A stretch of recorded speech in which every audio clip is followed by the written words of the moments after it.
2026 night of champion finally এসে গেছে। সামারস্ল্যামের আগে এটাই হচ্ছে লাস্ট পিএলই ডাব্লিউডাব্লিউই এর নাইট অফ চ্যাম্পিয়নে কে জিতবে, কে হারবে, কে রিটার্ন করবে, সমস্ত কিছুই থাকবে আজকের এই ভিডিওতে। গাইস, এটা একটা প্রেডিকশন ভিডিও, চলুন শুরু করা যাক।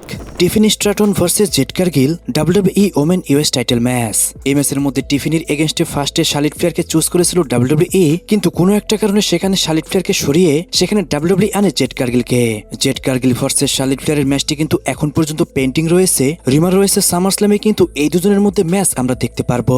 শার্লেট ফ্লেয়ার এবং কি জেড কারগিলের ম্যাচটি এত বড় যে এই ম্যাচের মধ্যে যদি ইউএস টাইটেলের এগেনস্টে ফাইট হয় তাহলে কিন্তু খুব একটা ভালো হবে না। কিন্তু গাইস, তারপরেও এখানে ডাব্লিউডাব্লিউই প্ল্যান করেছে, হতে পারে এখানে আমরা কোনো একটা চমক দেখতে পারি। এখন যদি বলি টিফিনি ভার্সেস জেড কারগিলের ম্যাচের মধ্যে কি হবে, তাহলে আমি এখানে চুজ করব জেড কারগিলকে।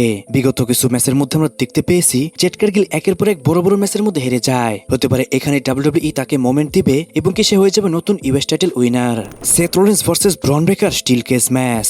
গাইস, এই ম্যাচটা হতে পারে ফিশনের এগেনস্টে সেথ রলিন্সের লাস্ট ম্যাচ, কারণ এদের মধ্যে আমরা মাল্টিপল ম্যাচ দেখতে পেয়েছি। সেথ রলিন্স যখন ফিশনকে ক্রিয়েট করে তারপর থেকে আমরা একের পর এক সুপারস্টারকে ইনজুরিতে পড়তে দেখতে পাচ্ছি। প্রথমে সেথ রলিন্স নিজেই ইনজুরিতে পড়লো এবং কি সে আস্তে আস্তে ফিশন থেকে বের হয়ে গেল। এরপর ব্রনসন রিড এবং কি লোগান পলো ইনজুরিতে পড়ে রয়েছে, আর আমরা 1 উইক আগেই দেখতে পেয়েছি যে পল হিমেনকে ব্রনসন রিড একটা স্পিয়ার হিট করে, আর তারপর থেকে পল হিমেনও কিন্তু টেলিভিশন থেকে গায়েব হয়ে গেছে। রিমার রয়েছে এই ম্যাচের পরেই কিন্তু সেথ রলিন্স ফিশন থেকে আউট হয়ে যাবে, তার রাইভালরি হবে নতুন একজন সুপারস্টারের সাথে। হতে পারে গাইস, এখানে অনেক বেশি চান্স রয়েছে ডাব্লিউডাব্লিউই আবারও সেথ রলিন্স এবং কি রমান রেইন্সের রাইভালরি করাতে পারে।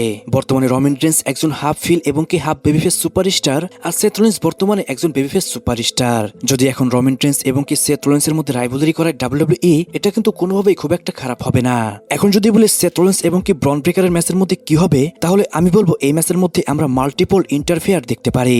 প্রথমে যে সুপারস্টারটা ইন্টারফেয়ার করতে পারে সেটা হলো ব্রনসন রিড, কারণ রিমার রয়েছে ব্রনসন রিড এখন বর্তমানে মেডিকেলি ক্লিয়ারই রয়েছে, শুধু অপেক্ষা করছে তার রিটার্নের জন্য। অপরদিকে আরেকজন সুপারস্টার যে কিনা ইন্টারফেয়ার করতে পারে সেথ রলিন্সের এগেনস্টে, সে হলো ম্যাকজিন ডুপ্রে। গাইস, আমি বলবো এখানে ম্যাকজিন ডুপ্রের ইন্টারফেয়ার করার চান্স অনেক বেশি, কারণ ম্যাকজিন ডুপ্রেকে কিন্তু আমরা মাল্টিপল টাইম অস্টিন থিওরির সাথে ব্যাকস্টেজে দেখতে পেয়েছি, আর খুবই হাই চান্স রয়েছে সেথ রলিন্স যখন স্টিল কেজ থেকে বের হতে যাবে তখন তার স্টিল কেজের দরজাটি আটকে দেবে ম্যাকজিন ডুপ্রে। এখন অনেকেই বলতে পারে সবাই তো তাহলে সেথ রলিন্সের উপরে ট্রান করবে, তাহলে সেথ রলিন্সই বা একা কি করতে পারবে? গাইস, তাদের জন্য আমি বলছি সেথ রলিন্সের কাছেও কিন্তু ব্যাকআপ রয়েছে। সেথ রলিন্সের কাছে রয়েছে কিন্তু স্ট্রিট প্রফিট এবং কি জো হেনরি। এই জন্যই আমার এটা মনে হয় না ফিশনের কোনো মেম্বারই সেথ রলিন্সকে কিছুই করতে পারবে। এই ম্যাচের মধ্যে আমি পিক করব সেথ রলিন্সকে। সেই ম্যাচটার মধ্যে ব্রন ব্রেকারকে ক্লিয়ার ভাবে হারাবে এবং কিছু ফিশনের স্টোরি থেকে সরে যাবে। Ricky Saint versus Trick Williams United States championship match. Guys, অনেকের মনে প্রশ্ন থাকতে পারে এরকম একটা পিএলির মধ্যে কেন এরকম একটা ম্যাচ রাখা হলো। রিকি সেন্ট এবং কি ট্রিক উইলিয়ামের যে ম্যাচটি, এটা কিন্তু স্ম্যাকডাউনে রাখলে আমার মতে ভালো হতো। আমি এটা মানছি ট্রিক উইলিয়ামকে অনেক বেশি চেয়ার করে অডিয়েন্সরা, কিন্তু আমি বলবো শুধু তাকে চেয়ার করে না, শুধু তার এন্ট্রেন্স মিউজিকটাই অনেক বেশি আইকেসি, এই জন্যই তাকে বেশি চেয়ার করে অডিয়েন্সরা। সত্যি কথা বলতে গাইস, আমার এটা পার্সোনালি বলা তো ঠিক হবে না, কিন্তু ট্রিক উইলিয়ামকে দেখে আমার মনে হয় না যে সে ফিউচারে বড় কোনো সুপারস্টার হতে পারবে। শুধু ইউএস এর অডিয়েন্স তাকে ওভার হাইপ করছে, এর জন্যই তাকে কিন্তু রকেট পোস্ট দিচ্ছে ডাব্লিউডাব্লিউই। অপরদিকে রিকি সেন্টকে এই ম্যাচের মধ্যে রেখেছে, সে নতুন অবস্থায় খুব ভালো কাজ করলেও সে কিন্তু এখন পর্যন্ত অডিয়েন্সের কাছে সেরকম গ্রহণযোগ্য হতে পারেনি। এই জন্য গাইস, ওভারঅল এই ম্যাচটা আমার কাছে একটা বোরিং ম্যাচ বলেই মনে হচ্ছে। এই ম্যাচের মধ্যে আমি চুজ করব ট্রিক উইলিয়ামকে, সেই ম্যাচটার মধ্যে উইন করবে এবং কি তার টাইটেলকে রিটেন করে নিবে। Leave Morgan versus yo sky queen of the ring final match. এই ম্যাচের মধ্যে শুধু একটাই আমার প্রশ্ন, এটা যেহেতু কুইন অফ দ্য রিং টুর্নামেন্টের ম্যাচ, এখানে কোনো লিভ মর্গানকে রাখা হলো। লিভ মর্গান নিজে একজন ওমেন ডাব্লিউডাব্লিউই চ্যাম্পিয়ন। আমরা সবাই জানি যে queen of the ring tournament win করবে সেই কিন্তু সামারস্ল্যামে ডাব্লিউডাব্লিউই ওমেন চ্যাম্পিয়নকে চ্যালেঞ্জ করতে পারবে। যেহেতু লিভ মর্গান নিজে চ্যাম্পিয়ন, লিভ মর্গান যদি জিতে তাহলে এটা কিন্তু খুব একটা ভালো হবে না। প্রথম আমিও এটাই ঠিক মনে করতাম, কিন্তু পরে জানতে পারলাম যে স্টেফেনি বেকর ছিল এটার আসল প্ল্যান। কিন্তু স্টেফেনি বেকর ইনজুরিতে থাকার কারণে আর লিভ মর্গানকে নিয়ে ডাব্লিউডাব্লিউর কোনো প্ল্যান না থাকার কারণে, জাস্ট এখানে ফ্যানদের খুশি করার কারণেই লিভ মর্গানকে এই ম্যাচটার মধ্যে রেখেছে ডাব্লিউডাব্লিউই, যেটাকে আমি বলবো সত্যি একটা খারাপ প্ল্যান করেছে ডাব্লিউডাব্লিউই। এখানে লিভ মর্গানকে না রেখে অনেক সুপারস্টার আছে, তাদেরকে রাখলে হয়তো ডাব্লিউডাব্লিউ ভালো করতে পারতো। লিভ মর্গান হয়তো সৌদি আরবিয়াতে অনেক বেশি ফেমাস, তার কোনো টাইটেল ম্যাচ সেখানে রাখলে ভালো হতো, অন্তত কিং অফ দ্য রিং এর যে বিশেষত্ব সেটা কিন্তু নষ্ট হতো না। যাই হোক গাইস, এখন যদি বলি এই ম্যাচটার মধ্যে উইন কে করবে, তাহলে আমি এখানে চুজ করব ইয়ো স্কাইকে। সে এই ম্যাচটার মধ্যে উইন করে যাবে আর সে হয়ে যাবে কুইন অফ দ্য রিং। এরপরে সামারস্ল্যামে ইয়ো স্কাই ভার্সেস লিভ মর্গানের মধ্যে আমরা ম্যাচ দেখতে পারবো। হতে পারে সেখানে ইয়ো স্কাই হয়ে যেতে পারে নতুন women champion. Gunther versus Sami Zayn versus Cody Rhodes WWE undisputed championship match. এই ম্যাচের মধ্যে দুইজনই কিন্তু চ্যাম্পিয়ন হওয়ার সমানভাবে হকদার, একটা হলো সেমি জেন আরেকটা হলো গুন্থার। প্রথমে প্ল্যান ছিল গুন্থারের এগেনস্টে ফাইট করবে কোডি রোডস, কিন্তু সৌদি আরবিয়াতে সেমিজেন অনেক বেশি পপুলার হওয়ার কারণে তাকে কিন্তু এই ম্যাচটার মধ্যে রাখতে বাধ্য হয়েছে ডাব্লিউডাব্লিউই। অনেকদিন ধরে একটা গুঞ্জন রয়েছে যে সেমিজেন ডাব্লিউডাব্লিউই চ্যাম্পিয়ন হবে, হতে পারে এটাই সব থেকে বেস্ট একটা টাইম। কিন্তু গাইস এটা তো বললাম আমার কথা, যদি বলি ডাব্লিউডাব্লিউইর কথা তাহলে কিন্তু তাদের গোল্ডেন বয় কোডি রোডস তাকে এইভাবে হারাবে কিনা এটা কিন্তু আমার সন্দেহ রয়েছে। অপরদিকে যদি বলি গুন্থারের কথা, আমার মনে হয় না যে গুন্থার এই ম্যাচটার মধ্যে উইন করতে পারে। স্ম্যাকডাউনও বেশ কিছুবার সে ফাইট করেছে চ্যাম্পিয়নশিপ টাইটেলের জন্য, সেখানেও কিন্তু গুন্থার হেরেই গেছে।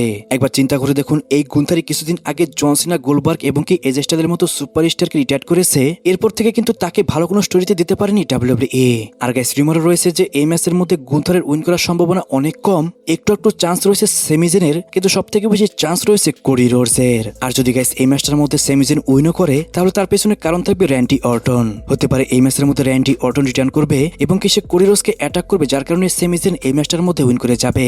আর গাইস এরপরে সেমিজেন আরবের মাটিতে হয়ে যাবে ডাব্লিউডাব্লিউই চ্যাম্পিয়ন। গাইস এটা যদি হয় তাহলে চিন্তা করে দেখুন কত বড় একটা মোমেন্ট হবে সেমিজেনের জন্য। কিন্তু গাইস তারপরও এই ম্যাচটার মধ্যে আমি পিক করব কোডি রোডসকে, সেই ম্যাচটার মধ্যে উইন করবে এবং কি সে তার টাইটেলকে রিটেন করে নেবে। Jey Uso versus Oba Femi, king of the ring টুর্নামেন্টের ফাইনাল ম্যাচ।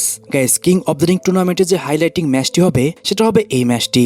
একদিকে জে উসো সে কিন্তু বলেই দিয়েছে সে যদি ওবাফেমিকে হারাতে পারে তাহলে কিন্তু সে চ্যালেঞ্জ করবে কোডি রোডসকে।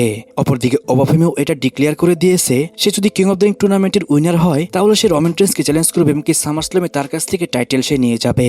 গাইস এখানে রিউমার এটাও রয়েছে ওবাফেমি যদি এই ম্যাচটার মধ্যে উইন করে তাহলে কিন্তু সে সামারস্ল্যামে নাইট ওয়ানে ফেস করবে ব্রক লেসনারকে, আর নাইট টুতে ফেস করবে সে রমান রেন্সকে। নাইট ওয়ানে সে ব্রক লেসনারের ক্যারিয়ার ইন করে দিবে, আর নাইট টুতে সে রমান রেন্সের কাছে হেরে যাবে, কারণ নাইট ওয়ানে ব্রক লেসনার তাকে এতটাই ডিস্ট্রয় করে দিবে যে সে নাইট টুতে রমান রেন্সের এগেইনস্টে সেরকম কিছুই করতে পারবে না। আরেকটা বিষয় হতে পারে ওবাফেমি এই ম্যাচটার মধ্যে উইন করে সে হয়ে যাবে কিং অফ দ্য রিং টুর্নামেন্টের উইনার, তারপরে সে সামারস্ল্যামে ফেস করবে রমান রেন্সকে। সে রমান রেন্সকে হারিয়ে সে ডাব্লিউডাব্লিউই চ্যাম্পিয়ন হয়ে সে তার টাইটেলের উপরে চ্যালেঞ্জ করবে ব্রক লেসনারকে এবং কি তারপরে সে ব্রক লেসনারকে হারিয়ে ব্রক লেসনারের ক্যারিয়ারকে এখানে ইন করে দিবে। গাইস এখানে যে দুইটা চান্স রয়েছে এর মধ্যে নাম্বার ওয়ানটাই সব থেকে বেটার হবে।